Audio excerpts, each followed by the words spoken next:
brothers and sisters, my heart's desire and prayer to God for the Israelites is that they may be saved.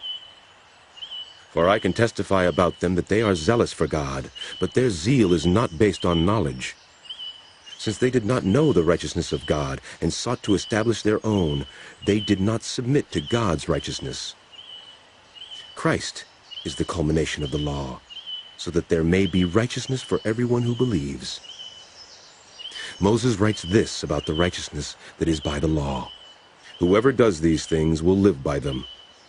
But the righteousness that is by faith says, do not say in your heart, who will ascend into heaven, that is, to bring Christ down, or who will descend into the deep, that is, to bring Christ up from the dead.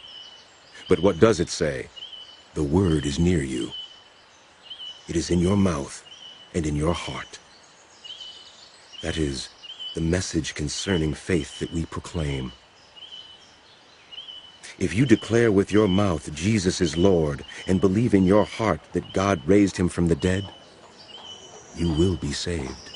For it is with your heart that you believe and are justified, and it is with your mouth that you profess your faith and are saved. As Scripture says, anyone who believes in him will never be put to shame. For there is no difference between Jew and Gentile. The same Lord is Lord of all and richly blesses all who call on him. For everyone who calls on the name of the Lord will be saved. How then? Can they call on the one they have not believed in? And how can they believe in the one of whom they have not heard?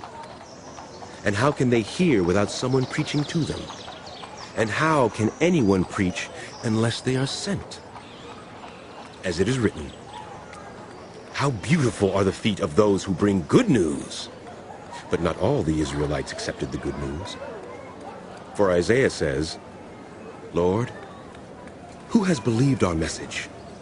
Consequently, faith comes from hearing the message, and the message is heard through the word about Christ.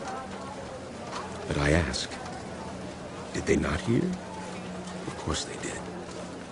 Their voice has gone out into all the earth, their words to the ends of the world.